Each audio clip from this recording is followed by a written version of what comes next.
Why won't you answer me? Am I truly alone here in this wilderness?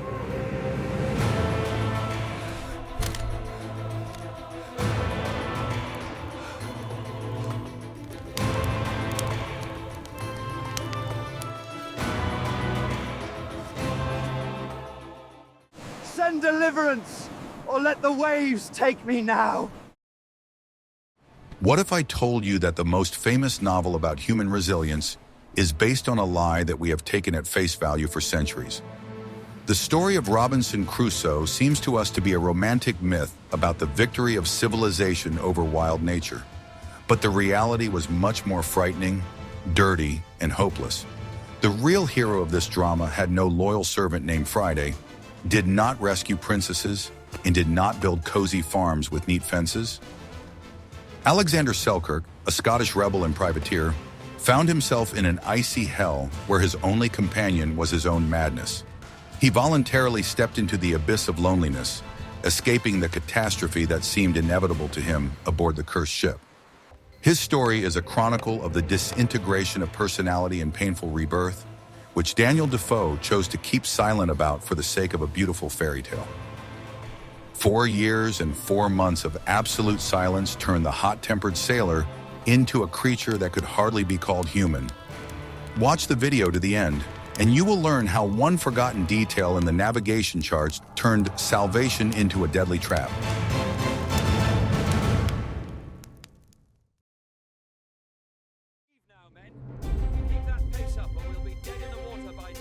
Are you ready to learn the truth about what really made an experienced sailor choose death on a deserted island over serving on a ship? In 1704, the ship Sunk Ports, under the command of Captain Thomas Stradling, stopped at the Juan Fernandez archipelago to replenish its water supplies. This was no pleasure cruise, but a brutal privateering raid, full of deprivation, disease, and constant conflict between the crew and the command. Alexander Selkirk, being a boatswain, had not only a nasty temper, but also a professional instinct that screamed at him about impending disaster. He saw that the hull of the ship was eaten away by worms, and the plating was rotting and crumbling at the slightest impact of a wave. The conflict between Selkirk and the captain reached its peak in this quiet bay when the boatswain openly declared the ship unfit for service. Stradling, an ambitious and cruel man, took this as an attempt at mutiny and a challenge to his authority in front of the weary crew. The quarrel escalated into a heated exchange, during which Selkirk, in a fit of rage, demanded to be put ashore. He was confident that the other sailors would support him and also refused to sail on the leaky tub, but he miscalculated in his assessment of human psychology and herd mentality. None of the crew sided with him, preferring the familiar danger on board to the unknown on the wild shore. Captain Stradling, with vengeful pleasure, granted the rebellious boatswain's request, ordering the boat to be prepared for launch. Selkirk may have hoped that the captain would change his mind, or perhaps he simply wanted to scare him. But the wheels of fate had already been set in motion. His belongings, a chest, a musket, navigational instruments, and a Bible, were roughly thrown onto the rocky beach. At the last moment, as the boat pushed off from the shore, Selkirk's self-confidence evaporated instantly, giving way to animal terror. He threw himself into the water, begging to be taken back, shouting that he was ready to obey any orders. The irony of fate was that Selkirk's grim prophecy came true with frightening accuracy just a few months later. The Sank Ports did indeed sink off the coast of Colombia, taking the lives of most of the crew who had not dared to support the boatswain. The few who survived the shipwreck were taken prisoner by the Spanish, where a fate worse than death awaited them in the damp dungeons of Lima. Selkirk survived, but the price he had to pay for being right was monstrous. He was left alone on Mas, a Tierra island, which in his imagination was quite different from reality. It was not a tropical paradise with coconuts, but a harsh piece of rock buffeted by icy winds. There were no natives, no pirates, not even the hope of a passing ship. Only the deafening sound of the surf and the realization that he had signed his own death warrant. We would be very interested to hear your opinion. What would you have done in Selkirk's place? Would you have risked sailing on a rotten ship or chosen the unknown of the island? Write about it in the comments and don't forget to subscribe to our channel.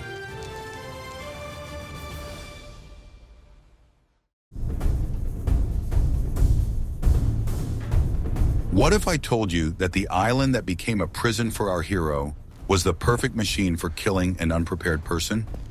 Masa Tierra is a volcanic peak jutting out of the ocean with an extremely complex and dangerous terrain.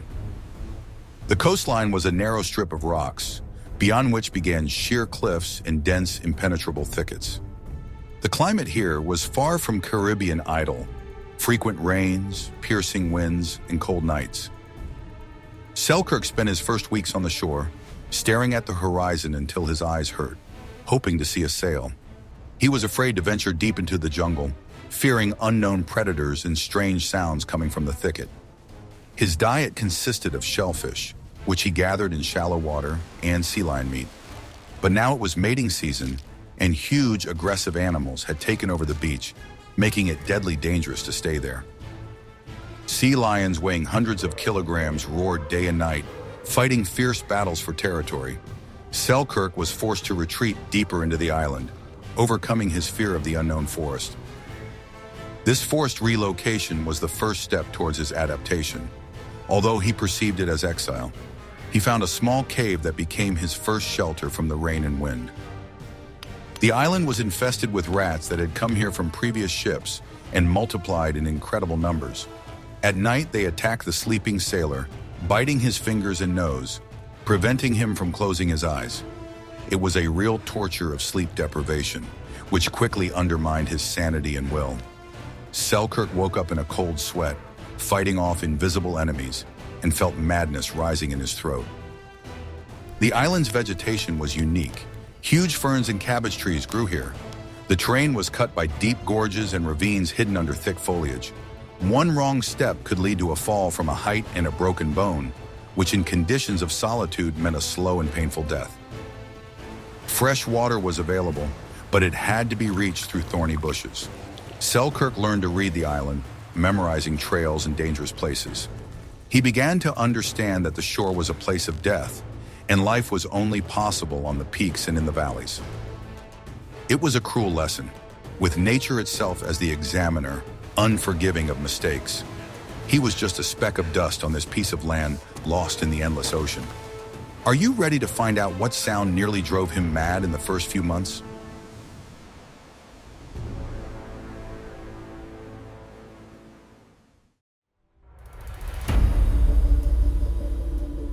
Guess what happened next when all hope of a quick rescue was finally extinguished? Alexander's worst enemy was not hunger or cold, but total, corrosive loneliness. For the first 8 months, he was in a state of deep depression, bordering on catatonia. He would sit motionless on the shore for hours, staring at the water until the tears dried on his weather-beaten face. Thoughts of suicide became his constant companions, whispering simple solutions to all his problems.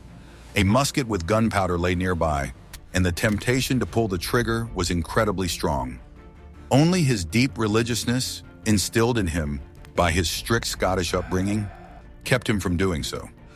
The fear of eternal damnation proved stronger than the desire to end his earthly suffering. To keep himself from going mad with silence, he began talking to himself, to the trees and to the wind. He read the Bible aloud, trying to pronounce the words loudly and clearly so as not to forget the sound of human speech. His prayers turned into frantic cries, with which he tried to drown out the sound of the surf and the roar of the sea lions. During this period, he practically stopped caring about his daily life, living like an animal. Food was just fuel, sleep was a temporary oblivion, and each new day was a curse. He lost track of time, orienting himself only by the change of day and night. But one day a change occurred in his mind, which often happens to people in extreme situations. He realized that self-pity would not bring salvation, but only hasten the end. If it was God's will that he die here, he would die standing, but he would not give up without a fight. Selkirk began to systematize his life, coming up with activities and tasks for himself. He forced himself to move, build, search, and explore every inch of accessible land. Work became his therapy, his way of preserving what remained of his human dignity. He began to improve his dwelling, making it more comfortable and secure. These were simple actions, but they gave him a sense of control over the situation. Every stake driven, every knot tied was a small victory over chaos. During this period, he laid the foundation for his future survival based on discipline and faith. He did not yet know that he would spend years here, but he was already prepared to fight for each day. Silence ceased to be an enemy and became the backdrop for a new life. Loneliness cleared his mind of the unnecessary, leaving only the most important things. He began to see beauty where he had previously seen only danger. Like this, if you are also amazed by the power of the human spirit in a hopeless situation.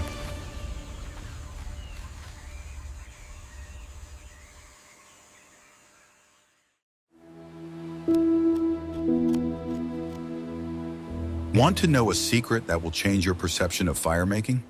When his gunpowder supplies ran out, Selkirk realized that his musket could no longer serve as a source of sparks. Losing fire would mean a return to raw food, cold nights, and complete vulnerability to the darkness. He had to recall ancient methods that he had only heard about but never used. He found a pimento tree on the island, whose wood was dry and hard enough. By rubbing two pieces of wood together for a long time, he was able to produce the coveted ember. It took incredible patience and physical effort, rubbing his palms raw. But when the first smoke rose from the dry moss, it was a victory comparable to the discovery of a new continent. Since then, he kept the fire burning constantly, never allowing it to go out completely. The hearth became the heart of his camp, the center of his small universe.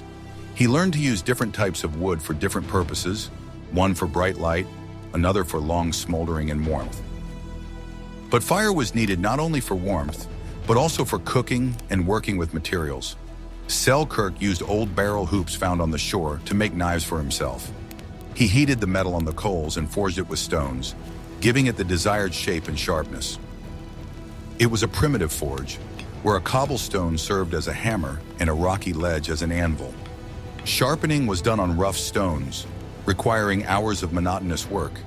But these homemade blades were an extension of his hands, allowing him to cut up prey and work with wood. He learned how to prepare the meat of goats, which were abundant on the island, so that it would keep for a long time. Boiling and smoking became his main cooking methods. Broth strengthened his strength, and smoked meat could be stored in reserve in case of illness or bad weather. Along with his craftsmanship, his physical health returned. Fresh air, no alcohol or tobacco, and constant physical activity made his body strong and resilient. He forgot about scurvy and other seasicknesses. He learned to use everything the island had to offer without throwing anything away. Tendons were used for thread, bones for needles and awls. Saving resources became second nature to him. Every item in his household had its own history of creation and its own price in man-hours. He created his own Stone Age, using the knowledge of the Age of Enlightenment. It was a unique synthesis that allowed him to survive. But how did he solve the problem of clothing when his European dress turned to rags? In the next chapter, you will learn how a sailor became a tailor.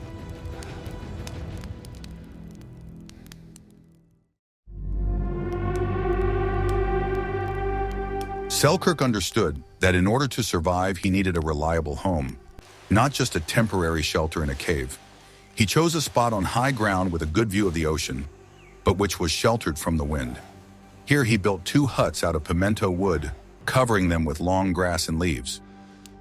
One hut was for sleeping and resting. It was smaller and warmer.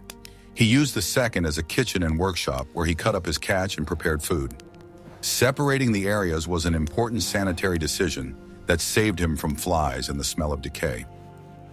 He reinforced the walls of the huts with stones and interwove them with branches, creating a sturdy structure. He covered the floor with skins to protect himself from the dampness coming from the ground. These were not palaces, but for a man accustomed to cramped cabins, they seemed the height of comfort. Inside the living hut, he made shelves to store his few treasures: a Bible, navigation tools, and a knife. He had no furniture, but he built a kind of bed raised above the floor, This protected him from insects and small rodents that could get inside. The construction required enormous effort on his part, as he had neither an axe nor a saw. All the logs had to be broken or ground with stones and then tied together with homemade ropes. But the work gave him a purpose and a reason to wake up every morning. He cleared the area around the huts, creating a small observation deck. From here, he could spend hours looking at the horizon, searching for the sails of ships. But now this waiting was not panicky, but calm and methodical. The huts became his fortress, his personal space, where he felt like the master. Here he could take shelter from any storm, both weather and emotional. The smell of smoke and dried grass became the smell of home for him. He constantly improved his buildings, adding new elements and improving their protection.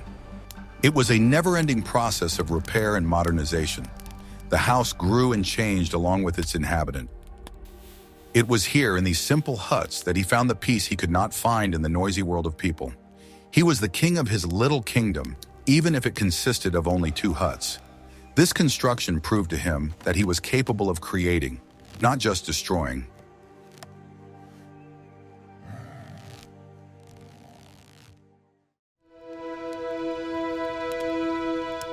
Are you ready for the shocking truth about what a civilized European has become?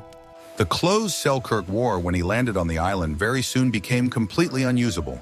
Salt water, thorny bushes, and constant wear turned his doublet and breeches into rags that barely covered his body. It was impossible to walk around naked because of the cold and the harsh vegetation that scratched his skin. He had to master a craft that was previously considered purely feminine or guild-based: tanning and sewing. He used the skins of wild goats, which he hunted for meat, as material. But the skin had to be not only removed, but also tanned so that it would not rot and would be soft. Without tanning agents, he used methods inspired by intuition and memory. He cleaned the skins, stretched them in the sun, and rubbed them with fat to make them more elastic. It was dirty and hard work, but the result was durable pieces of leather. He used an old nail as a needle, which he sharpened long and hard on stones. Old stockings or animal sinews served as thread. The stitches were rough and uneven, but they held the structure together, turning the pieces of skin into something resembling clothing.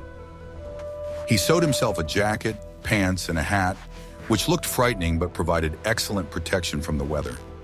These clothes were like a second skin, saturated with the smell of smoke and wild animals. In such attire, he resembled a yeti more than a subject of the British crown. His shoes wore out the fastest, and he soon discovered that walking barefoot was much more comfortable. The soles of his feet became so rough that they resembled the soles of boots. He could run over sharp rocks and thorns without feeling pain or injury. His hair and beard, which he had initially tried to trim with a knife, now grew freely, forming a tangled mane. This too was a kind of protection against the cold and insects.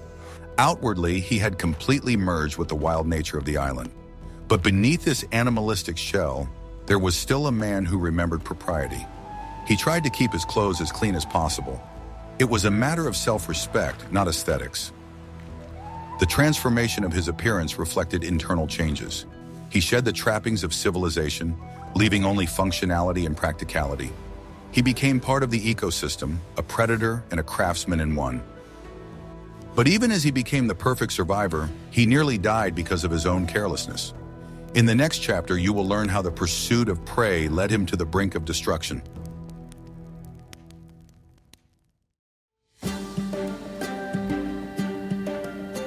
One day, Selkirk's confidence in his own abilities played a cruel joke on him, nearly costing him his life. He was chasing a goat in the dense thickets of the highlands, completely focused on the chase. The thrill of the hunt overshadowed his caution, and he did not notice how the bushes hid the edge of the cliff. In an instant, the ground gave way beneath his feet, and he fell down with his prey. The fall was terrible, but by an incredible stroke of luck, the goat ended up beneath him, softening the blow. The animal died instantly, taking the brunt of the impact with the rocks at the bottom of the ravine. Selkirk lost consciousness and lay there, by his estimation, for about a day. When he woke up, pain pierced his entire body, and he could not move. He lay on the animal's carcass, surrounded by sheer walls without water or hope of help. It took him several days just to be able to stand up. Every movement caused excruciating pain, but he knew that staying there meant certain death. With incredible effort, crawling, he got out of the gorge and made his way to his hut. This incident was a harsh reminder of the fragility of human life. He was immobilized in his hut for another 10 days, surviving only thanks to the water and meat supplies he had prudently stockpiled. If it weren't for these supplies, his story would have ended there, in the ravine. After recovering, he became much more cautious, checking every step. He realized that there was no place on the island for risk's sake. Any injury could be fatal in the absence of a doctor. This fall also showed him how important preparation and planning were. He began to create caches of supplies in different parts of the island in case he was unable to return to camp. His survival strategy became more profound and thoughtful. Having miraculously survived, he began to read the Bible with even greater zeal, seeing divine providence in his rescue. He believed that God had spared his life for a reason and that he had a purpose. His back injury continued to bother him for a long time, but it also became his teacher. He learned to respect the island rather than try to conquer it by brute force. But the greatest danger came not from nature, but from the people he had been waiting for so eagerly.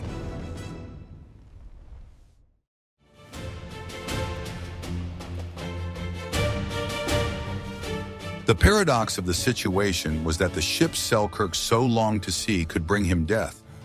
At that time, the War of the Spanish Succession was raging, and the waters were teeming with enemy Spanish ships.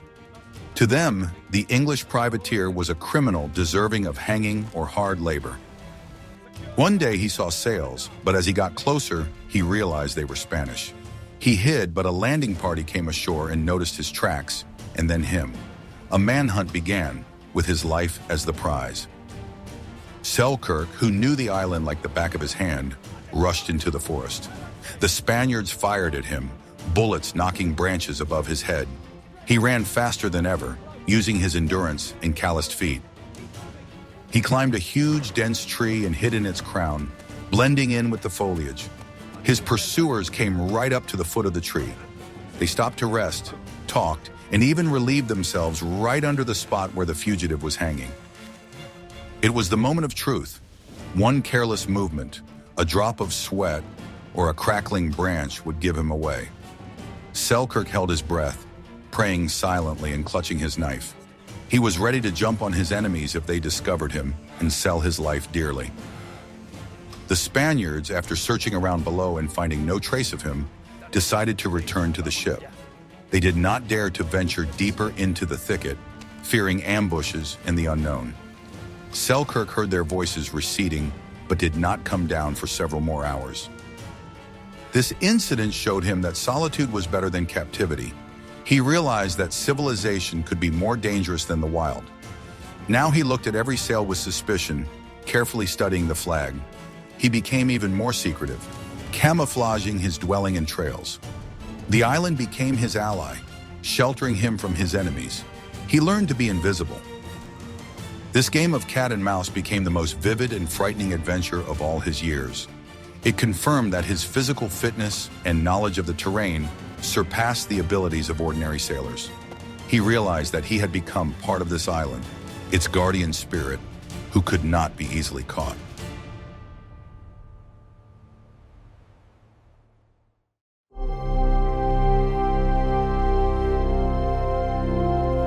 During 4 years of forced asceticism, Alexander Selkirk underwent an incredible physical transformation. From an ordinary sailor prone to obesity and drinking, he turned into an athlete with perfect reflexes. He could catch up with a wild goat on foot, grab it by the horns, and knock it to the ground.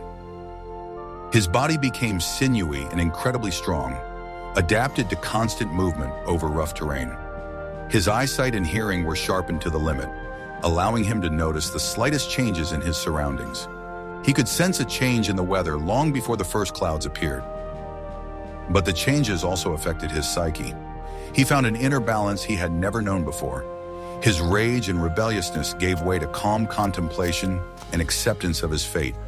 He knew every rock, every plant, and every spring on the island. It was his kingdom, and he ruled it wisely and sparingly. He stopped feeling like a prisoner and began to feel like a master. Selkirk conquered his inner demons. He gave up drinking simply because there was nothing to drink, stopped swearing, there was no one to swear at, and found deep faith. The Bible became his main companion, and he knew it almost by heart. The rats that had tormented him at first were now controlled by the semi-wild cats he had tamed. The cats slept with him, keeping him warm at night and chasing away rodents. They were his little army and family. He often sang psalms and talked loudly so as not to forget the language. His voice grew stronger and sounded like the voice of a prophet over the island. He danced with his cats and goats for entertainment. He was no longer the man who had been marooned on the island. He was a natural man in the spirit of Rousseau's philosophy, unspoiled by civilization. He proved that man can live in harmony with nature if he has no choice.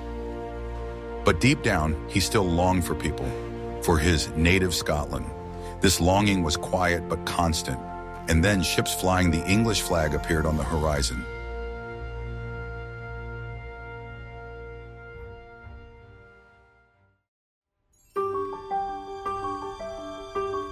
On February 1st, 1709, two English privateers, the Duke and the Duchess, commanded by Woodes Rogers, approached the island. Selkirk, seeing the familiar flags, lit a huge signal fire. He was beside himself with joy, running along the shore and waving his arms. When the boat approached the shore, the sailors were shocked by what they saw. Before them stood a wild man in goatskins, covered with hair, who looked at them with mad delight. He tried to speak, but the words stuck in his throat, his tongue unaccustomed to human speech. Selkirk could not immediately explain who he was or how long he had been there. He only mooed and gestured, inviting his guests into his hut. Captain Rogers later described him as a man who had forgotten his language. On board the ship, Selkirk could not get used to the usual food for a long time. Ship's biscuits and salted meat seemed tasteless to him, and rum made him sick. He could hardly tolerate shoes which pressed and rubbed his free feet.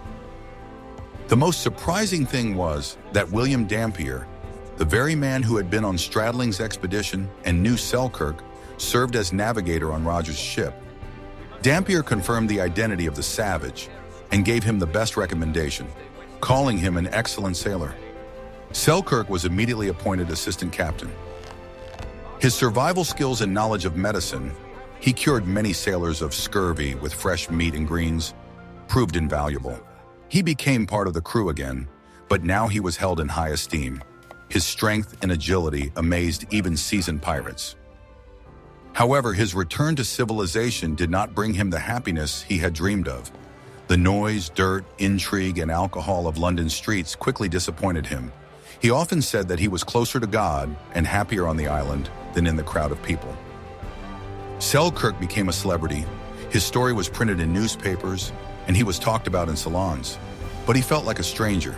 He dug a cave in the garden of his home in Scotland and spent a lot of time there looking at the sea. His phrase became legendary. "I now have 800 pounds, but I will never be as happy as I was when I didn't have a penny." Selkirk's story is not just an adventure, but a philosophical parable about what we lose and what we gain in civilization.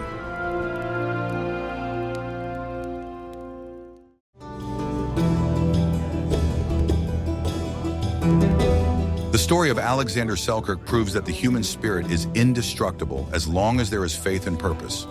He went through the hell of loneliness and came out of it not broken, but renewed. He overcame storms, hunger, and despair, but he could not overcome the emptiness of civilized life. Unlike Robinson Crusoe, he did not build a little England on the island, but allowed the island to change him. We admire his physical endurance, but the main lesson of his life is the victory over his own mind. In a world where we are constantly connected, his experience of absolute silence seems frightening and attractive at the same time. Do you think modern people, with our gadgets and habits, could survive in such conditions for even a month? Or have we irretrievably lost the inner strength that people of the past had? Share your opinion in the comments, suggest a topic for the next issue, and subscribe to the channel so you don't miss new stories about survival.